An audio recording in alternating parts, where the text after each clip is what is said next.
Now, over the past few weeks, South Africans have been seeing white butterflies fluttering in various areas. Now, this is the annual migration of the brown-veined white butterfly is underway in the country. To help us make sense of what we're seeing and talk about these beautiful insects, we're now joined in studio by Professor Reinier Terblanche, who is a habitat specialist and a research fellow from Unisa. Thanks so much for joining us. Welcome to the program. Wonderful, Peter. In Africa, we are so fortunate because we got an extra set of snowflakes and they just get a life of their own in midsummer. Well, this is quite an incredible thing. It's once a year, it's an annual event. So take us to where it starts and what happens. What's the process? There are a number of migrations across Africa with different directions and so on. But here we are talking about the Galagadi butterfly migration.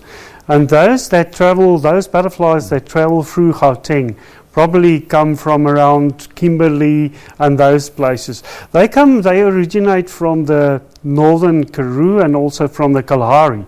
And once they get into the main migration, most of them fly northeast. So why do they do it? That is the thing. So far, what we know is that they fly from an area which is dry to an area which is moist, with better rainfall. And also they fly from an area where there's only one host plant species available for the caterpillars to an area where there are many different host plant species available for the caterpillars. But apart from those kind of things, we know pretty little about these butterflies that annually migrate through southern Africa. And how do they know where to go? That's the other thing, which I cannot answer. Because is it kind of wind directions? So probably Earth magnetic fields and so on, but we are just guessing. So what we're doing at this moment, we started at Tswalu Kalahari with the biology, the field biology of these butterflies and so on. And the next step is to go and mark some specimens, living specimens, track them, see how far they fly, and all those things. At this moment, I'm just counting them, and we hopefully will get many more people involved, and also citizen science, scientists. We're seeing some interesting images on screen now, and essentially, what are they doing? They're feeding, aren't they? They need to find nectar, otherwise they die. Absolutely, and they are so well adapted because now we are making a list of nectar sources, and they are using so many different nectar sources, different plant species. Also the alien invasive plant species, they are using them as nectar sources as well. So the whole pollination thing, they must have an enormous impact on pollination if they keep some of the pollen where they go. All right, so, I mean, legend has it that they fly all the way to Madagascar, but that can't really happen, really. No, there are quite some myths. The one myth is that they are also associated with pests in croplands, and they are not. Definitely not. The caterpillars are feeding on indigenous plant species, like the shepherd's tree.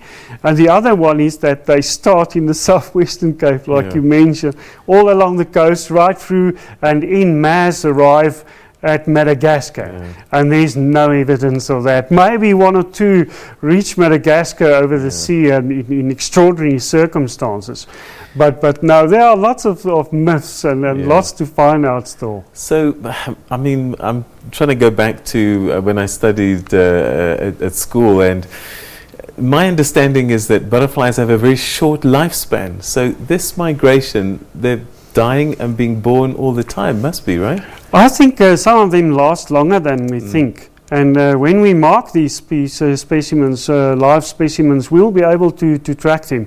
If you look at the roads and you follow the whole migration, I get the idea that some of these little white butterflies, the Belanoy, Ruta, and all the co-travelers, they may live a little bit longer than other butterflies.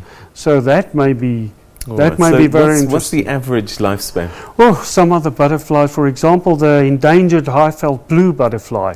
You go and search for them in mid-September, and by beginning of October, they've finished their flight period and so on. But in the Oriental, some of those bird wings in captivity, they kept them until a year old. So I think it differs with the different butterfly species.